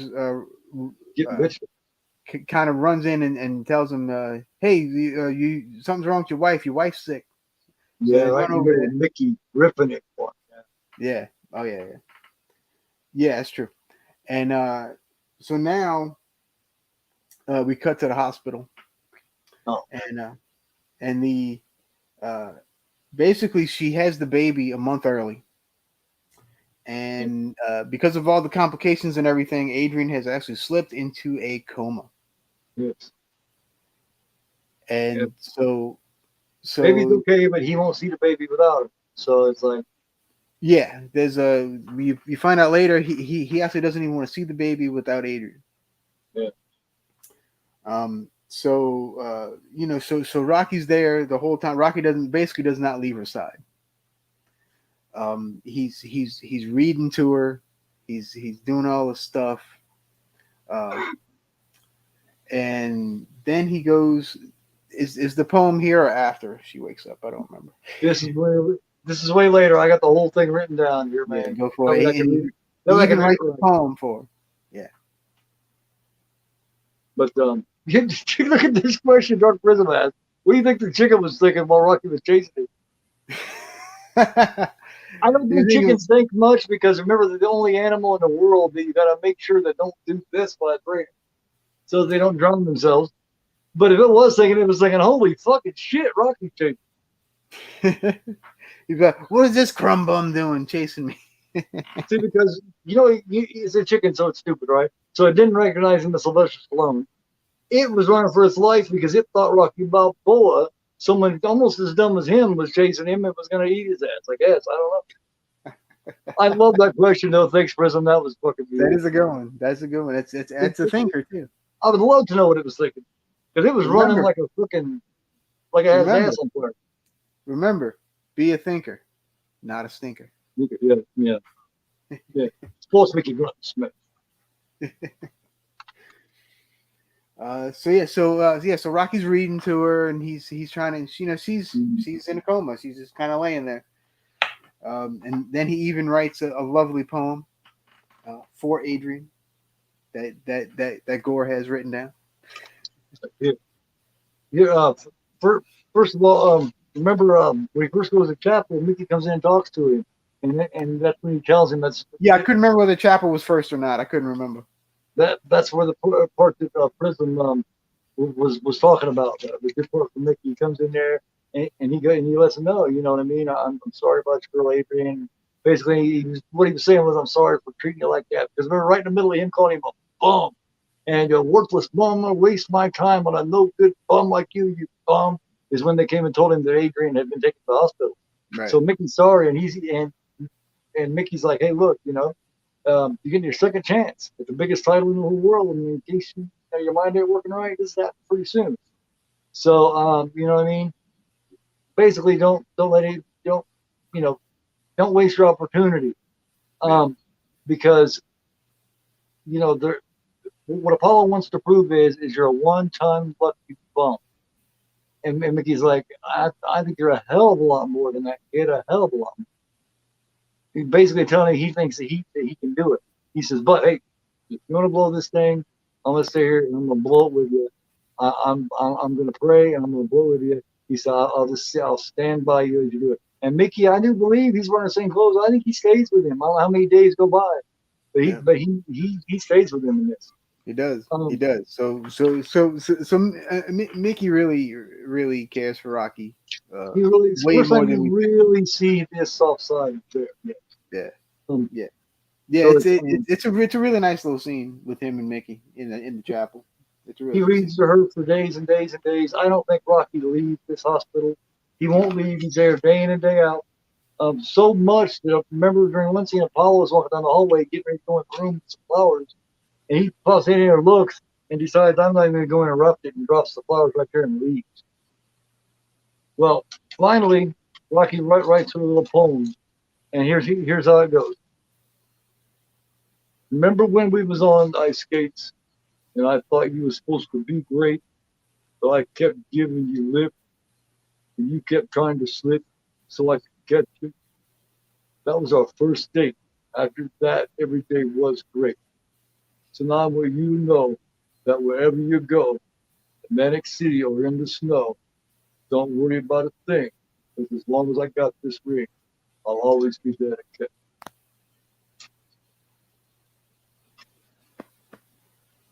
Gotta love it.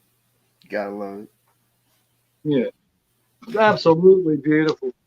Absolutely beautiful. I kind of play little parts like that off a little bit, throw a little humor into it, a little bit of obnoxious into it. Because shit like that really does touch me, man. It's shit that I grew up thinking the way Rocky treats Adrian is the way or the way they are together and all that is the way it's supposed to be. Yep. And Agreed. I've always been a romantic, and I've always been one that believed in love and wanted to find the love of a lifetime.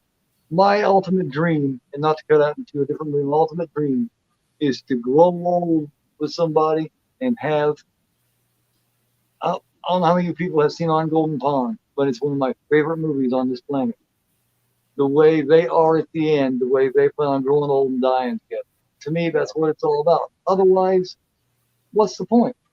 You know, the vowels don't say just for better or worse, or for better or until you get sick of me, or for better until you want to fuck somebody else. They mean from better or worse, and you shouldn't say them or accept them or dig in and get into that unless you plan on sticking with them. Yep. There. Sure. Now, there. I've said all that. I've said the poem. Here, do you want to take them here? Or do you want me to? Sure. So after this, Adrian eventually wakes up. Thank goodness. And so this is when they bring Rocky Jr. in. Oh shit. And then so they're kind of cuddling with him. And then Adrian leans in and she says, "There's one thing I want you to do for me." And then Rocky's like, "What's that?" Oh yeah. And it's she delivers this line so Come perfect. here. She kind of goes in and she's like, "Win, Win. And then she talks back. Win. win." What are we waiting for? And Mickey's like, "All right, let's do this shit." That is the worst thing that could possibly have happened to Apollo Creed, is for her to go, "That's what you want things from me." So what? Come here, come. What? Win. Win. Because the music instantly starts ding, ding, ding. Yep. What are we waiting for? And he's like, "Take this." He hands him the bottle and shit. And they look at each other and he's like, "That's when yeah. It's on now, baby. Yeah. Yeah, it's like, oh shit, Apollo's ass is done whoop now, because the first time he just wanted glory. He just wanted a dream to be a star or whatever. He just wanted to do, but he never did. Now his woman just came out of a coma that he thought may not make it. And the mother of his first and only child is telling him win. So I remember seeing this when I was a kid thinking, oh shit, Apollo's already fucking lost. Yeah, well, for You're sure. not gonna beat that motherfucker now. Mm-mm. So now we cut to the infamous training montage. But in this training montage, there's a chicken. And he finally catches the damn chicken. I think it's the same chicken because he couldn't catch it. So there's no reason to get another one, you know what I mean? Rocky wanted to eat it. But, you know what I mean? He just, you're going to catch that chicken. It must have been like an extra fast chicken. Mickey hired that chicken because it was fast. That's right. He probably had that quick little fucker that Rocky was training with, chasing. Quick guy was bouncing all around Rocky and shit, hit him in the head, touch the top of his head, and Rocky couldn't hit. Yep. That's how he did. Yep. So then we cut to Adrian putting Rocky Jr. to bed, and that cues Rocky to go running. So now we have the running montage, which is my favorite running montage in any of the Rocky movies. Is this one? Yeah, because every kid he passes joins it. Every single kid that he passes on the road, they all join him. Is like, oh, Rocky, and they're all running with him. And it's such a great scene. He's jumping over benches. He's doing all this stuff, going through all of Philadelphia. It's awesome. That's a difference too. Because nobody followed him in the first one. In this one, 800. They hired 800 extras as kids to follow him. Yep. Yeah, and it is a sight to see when they run up that steps and all the kids are Rocky. I mean, it's something. It's amazing to watch. It's incredible. Absolutely love it. When he's training, he's even screaming Creed. He didn't do that shit in the first one. Rocky said, "Win, motherfucker." Creed's fucked. I'm telling you. He's like, Creed. Adrian says to be true. So I get excited. That's all right. Me too. So now we cut to Rocky, Paulie, and Adrian at home. Rocky has to leave for the fight, and so Paulie is going to stay with Adrian because Adrian can't go to the fight due to doctor's orders. Yeah. So this is the only fight in any of the Rocky series that Paulie and Adrian are not at. Which I find interesting. Now, the reason they had to do this, and I'll give you a fun fact here, was because Talia Shire was actually filming another movie when they filmed the final fight. So they actually filmed this stuff like a couple of months after they filmed everything else. What was she filming? Do you know? She was Yeah, wait, I actually do have it written down. She was filming. Let's see. On one of these pages. Meanwhile, I think it was Old Boyfriends. The movie it's a movie called Old Boyfriends. She was filming, and I think she was the lead in that too. So she was on the set a lot. Prism. So that's why this scene took place. Cool. Chicken's the most underrated. Yeah. Good tribute. Prison says, I think the chicken is the most underrated character in Rocky. Now, you know when the chat's having fun when they're fucking around. You know what I mean? They're talking like that. Like, what do you think the chicken's thinking? You know, the chat's having fun at that time. That makes me very happy. You know, it makes me want to cry. You know, cry. Yeah, June says Alan, his grandpa watched Rocky movies so much they wore out his VHS tape. we Oh, did. I can We totally did. dig it. We I had to did. do most of it by myself, but I did it up until I had kids and I forced them to do it. I wasn't doing it by myself. I'd already done myself for 25 years. Yeah. My first victim was Drake, of course. And this running montage reminds me of the Forrest Gump. How? I can kind of see Well, when that. everybody's running behind him. I can kind of see it because all the people follow Forrest Gump too. Oh, don't get me started on Forrest. I love me some Forrest Gump. But yeah, yeah, Forrest was definitely. I think they were definitely inspired by Rocky too. I have no doubt. Well, that movie's inspired by everything that's cool, man. Everything in it's cool. Yeah. Oh, So I love it. now Rocky's on his way to the fight, but he has a pit stop. He has to stop somewhere. Love the Combine. Yeah, he stops by the church and he asks Father Carmine for a blessing. So Father Rocky Carmine opens up the window. Rocky Bonito. Oh, yeah, I'm going to the fight. He's like, I just want your blessing, make sure I don't get beat up too much. Yeah. Yeah. So that way, if I get beat up tonight, it won't be too bad. Did you do that?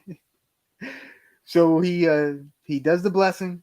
He's like, "Oh, thank you, Father. I gotta go. I'm so late." And then so he takes off in the car, in Paulie's car, technically. Just saying. Yeah. He may have took it back from him at this point. He decided to fight again. Yeah, maybe so. Uh, Don't explain that. so now, so now we go to the fight, and we see Rocky backstage, and he has a new robe on, not the robe he had in the first one. Thank goodness. With a meat packing plant thing on. Yeah. Not the meat packing plant, which they mentioned in the commentary, which I thought was Yes, yes. It's a lot better than it was last year. You know, remember with the meat packing plant? You know, from well, it was about the meat packing plant from the high school that you never graduated from. high school. He never graduated. And but yeah, it's just nice big like yellow and black robe, and he even makes a comment himself. He's like, "Oh yeah, this is much better than last year." How's it feel? Yeah, it's a lot better. It's not so baggy as the one last. So Rocky makes his way out to the ring, and he and Mickey are talking, and Apollo starts walking out, and Rocky's like, "Oh, it's Apollo," and Mickey's like, well, "Who'd you expect?" Rocky's like, I was hoping he wouldn't show. Mm-hmm. That's a great. Oh man! Even during the fight, he's making one-liners. It's great. Yeah, there's no Washington or no bullshit this time with Apollo. And No. you see him before you come down to the ring. He goes, he's Yeah. The man shouldn't be in the same ring. He was showing who we are tonight. Showing who we are. And Apollo's sweating, man. He's just like possessed. Anybody He's that like a fought possessed Rocky man. wouldn't have stood a chance. Anybody else with Rocky would have not stood a chance against that. Because Yeah. I wonder how it's been since Apollo was that fucking serious.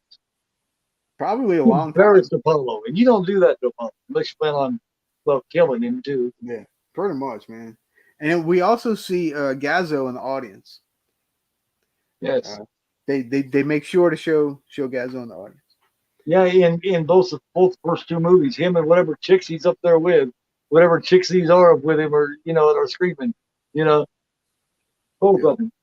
Yeah, Great guy, Gazzo. He's just he's just a loan shark that breaks people's legs, cuts off fingers and shit. Yeah, he's got to get his money back.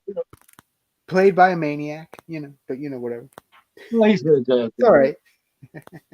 Joe Spinell is anytime I refer to him on anything else, I call him Joe the Maniac Spinell. Yep. Yeah. And if you don't know what the hell we're talking about, he started a movie called Maniac in 1980. 1980 Maniac. You can get it on Blue Underground from DVD all the way to now. Yep. Yeah. William Lustig movie. Makeup done great. In my opinion, some of Tom Savini's greatest makeup. Yep. Yeah. Oh God. Yeah.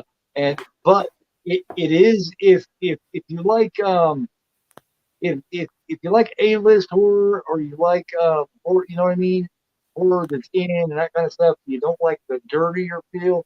Because when you're done watching this movie, well, before you're done, you're not gonna feel. I don't care if you just took a shower. You're not gonna feel as clean as you did when you started. It's a dirtier feeling movie, not quite as Indeed. bad as say Henry, Portrait of a Serial Killer, but it's still in that same vein. It's in that vein for sure. Yeah. Yes, and it's a beautiful performance by him. Yeah. Yeah. So now we actually get to the actual fight. So it's a packed house. You can definitely tell they had the budget and the extras for this one. Yeah, yeah, yeah. Because in the first movie there was a bunch of scenes in that last fight. You could tell there was nobody in the audience.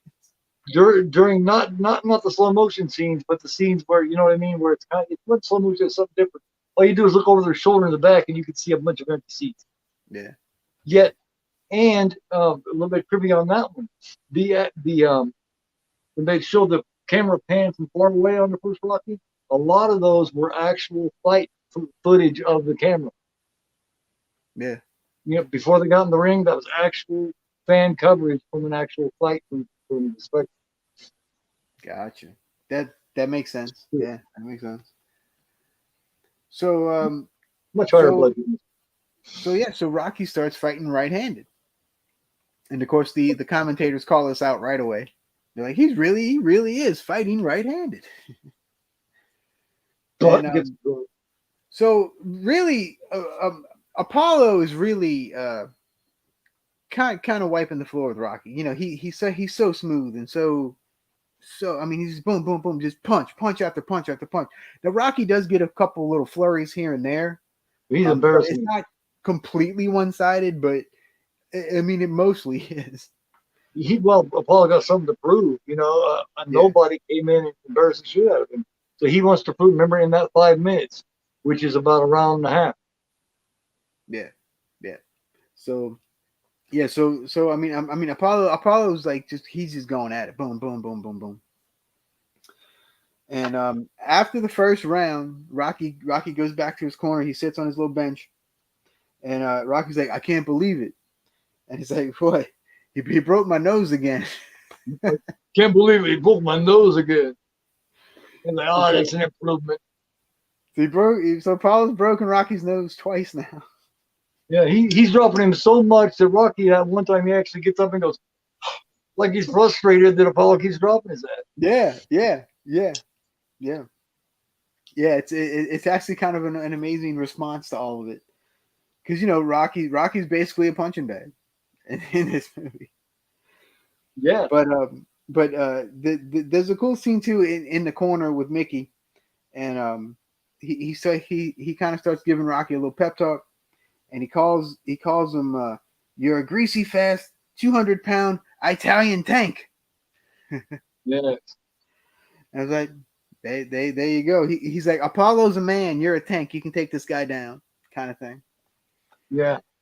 Yeah. And yeah. So and then and two, if you notice, Mickey keeps telling Rocky to go for the body. The body. Yes. Go for the body. Like he just keeps harping on it. Like go to the body.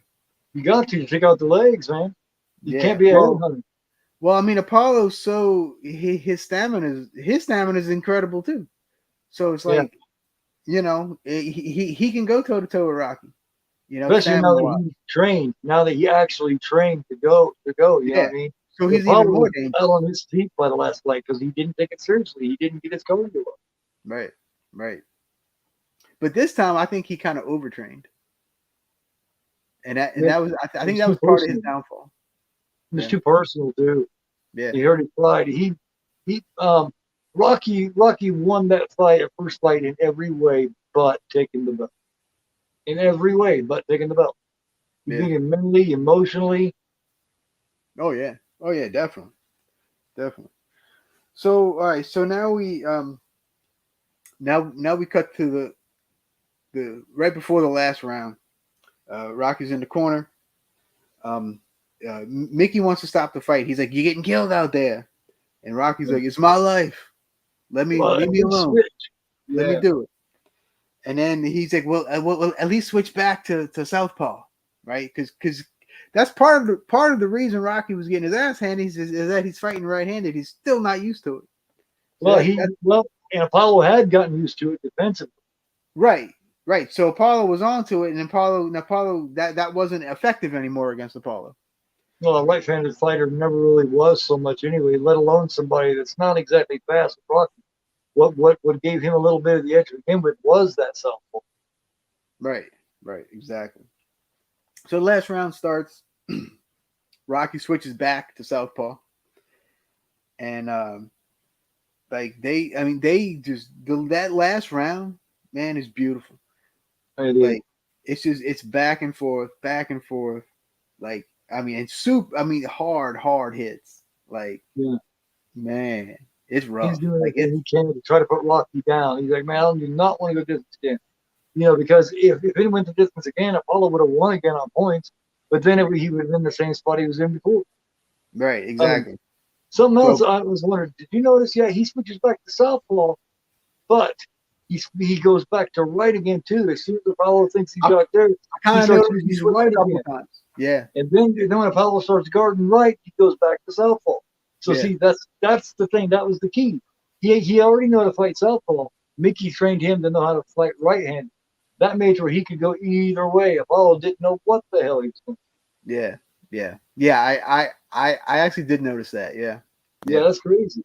When he thought he was going to hit him with a left, he'd come out with a straight right. When he thought he was going to straight right, he'd hit him with that left.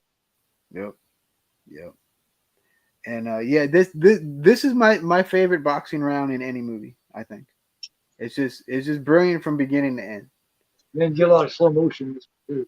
There's like yeah, there's slow motion. There's all kind of stuff. And then at the end of the round, they're swapping these huge like crosses, like left cross, right cross, boom, boom, boom. I mean, they're just like banging on each other.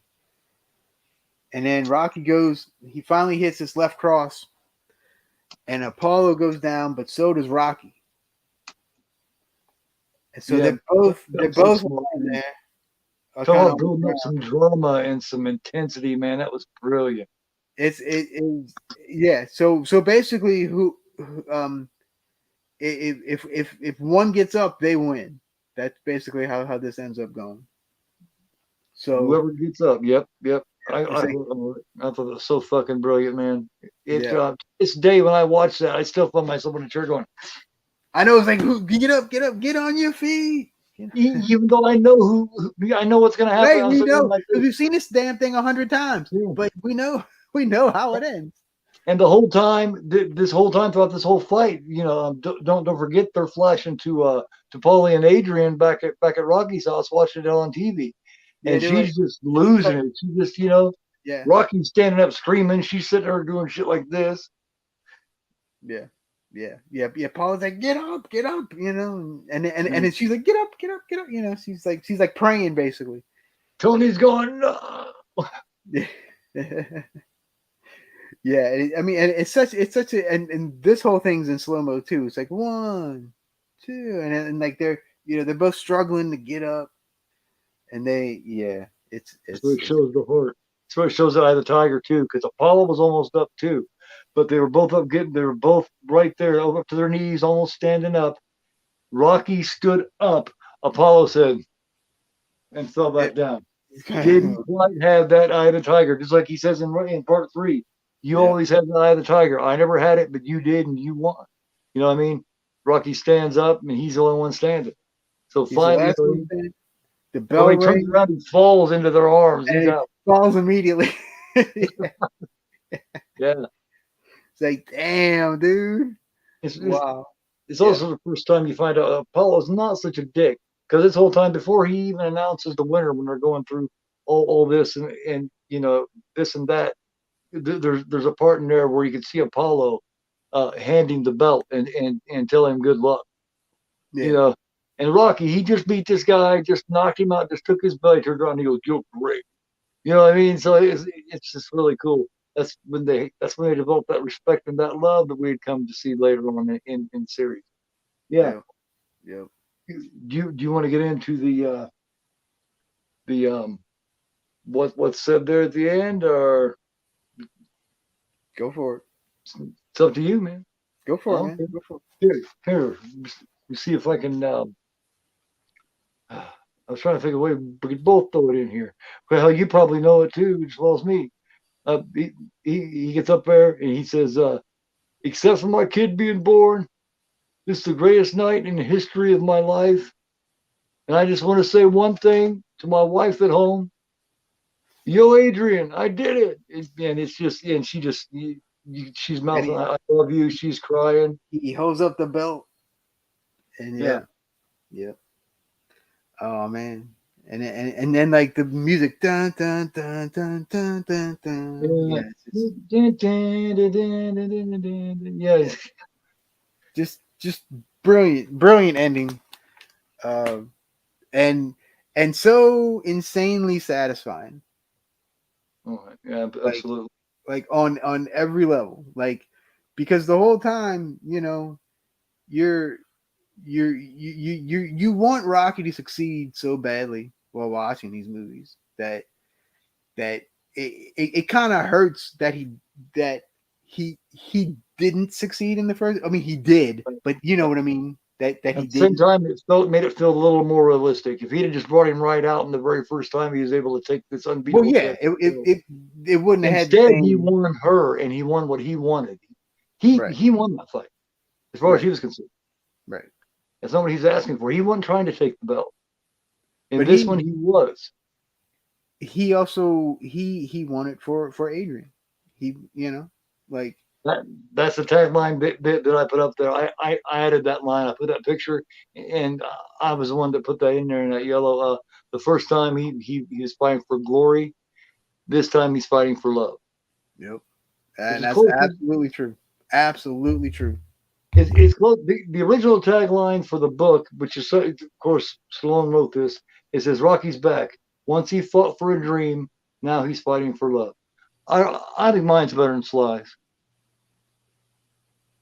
I I I I have to say. I think so. I think so. Yeah. Yeah, yeah. Yeah. Thanks. All But right. yeah, So a couple of fun facts for you. awesome, awesome. One of Rocky's sparring partners um, is played by real life boxing champion Roberto Duran. Really? Yep. Is that the guy that was bouncing all around him, hitting him and feeling top of his head and shit and all that? Um, maybe he's like I think he's a little bit shorter than Stallone, and But he's like a weight. He's weight class or two smaller and oh real yeah, fat.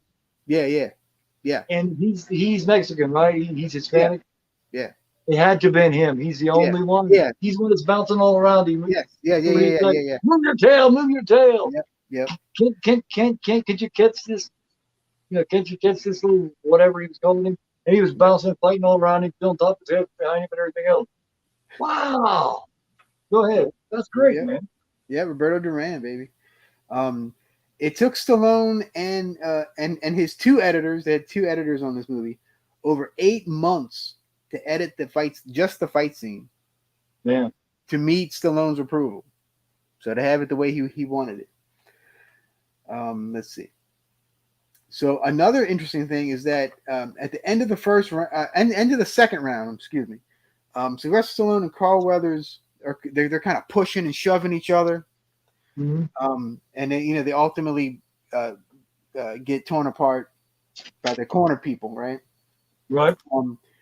So Stallone later revealed that the two actors were actually angry with each other and were not acting in that scene. Several blows were supposed to miss, but landed.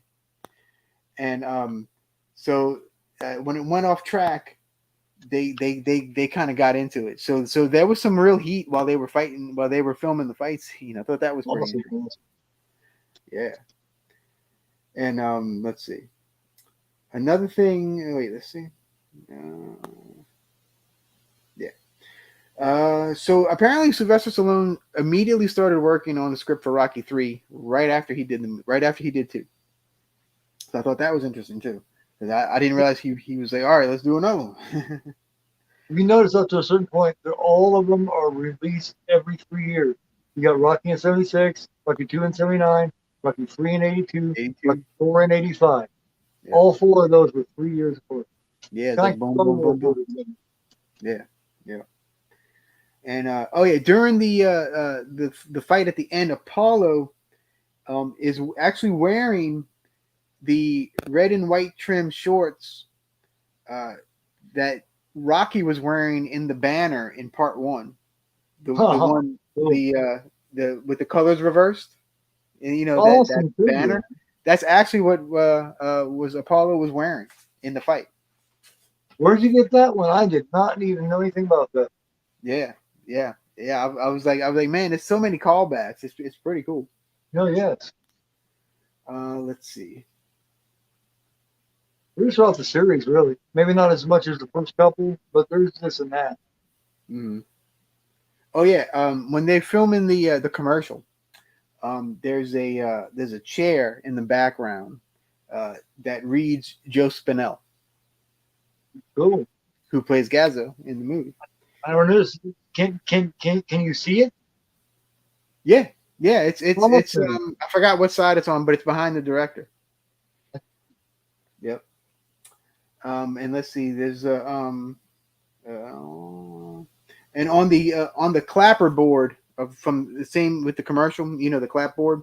It says director John Plachette, who's the actor that plays the director in the movie, like the director of the commercial. That's his Very real cool. name. Very cool. Yep. Let's see. And then during the ambulance drive in the very beginning, um, when there's a movie poster that can be seen on the back of a bus, and that movie poster is Paradise Alley. Very cool. Yeah, which was the movie that Stallone made the year prior. Right. It's a pro wrestling movie.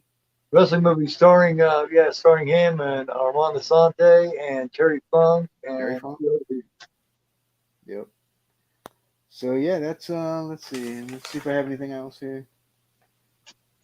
Yeah, I said that already. Let's see. Oh yeah, and there's another before the fight, um Apollo says that he wants to draw first blood. Now, if you know what First Blood is, that's the first Rambo movie. Right. So They do there's first so blood. many connections. They do first blood. Yeah. And yeah, it's and the car is a 1979 Pontiac Firebird Trans Am. Just like the one in Smoking the Bandit. I believe so. Yeah. It looks just like it, man. Yep. Looks just So like yeah, it. that's my fun facts. Couldn't be That I because Smoking the Bandit was made in '77, so it couldn't be the exact same year, but they're close. Yeah. Well, yeah, that's true, huh? It was supposed to be Yeah. 70. That's right. Well, no, Well, 76. like I Because said, it'd Stallone be 10 months later. Stallone insisted on directing this one. He didn't get to. That's the one thing that's the compromise they came to him with was because he would not sell them the script. He would not let the studio or anything do it unless he was going to be playing Rocky. But they would not let him direct. And this Yeah. one, he insisted on directing it. And they didn't even ask John D. Evans, I don't think, because he said straight up, when we make this sequel, and as well as it did at the Oscars, the box office, and all that, they gave him his helmet, and he proved that he could do a lot. And just like I said, in both flights, him and Carl Weathers choreographed both those flights. It, Yeah. it was released June 15th, 1979, on a budget of $7 million, and it brought in 200.2 million. And like I said earlier, it was the third highest of 1979. That was Rocky 2, you guys. Hope you enjoyed it. I definitely did. I enjoyed this one just like I did last week. And I don't. I always go back and forth which one I like more, but Yeah. I mean, if I have to choose, I think I do like this one better.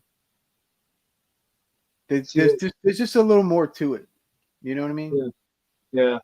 And it really solidifies the Rocky Adrian story. This is about them. Yes, this is the love story. Yeah. It's a true love story in the middle of a flight movie. Yes.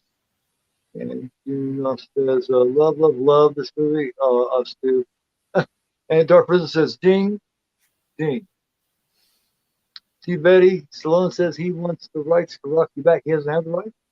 He does not currently have the rights. No, Crazy. Prism ain't that says, great crazy? stream. See ya. Thanks for coming, Prism. Thanks to everybody for coming. See, Betty Yeah. says, great stream. Thank you very much, Betty. Appreciate it. Yep. That's your aunt, huh? Very cool. Yep. That's Um, my.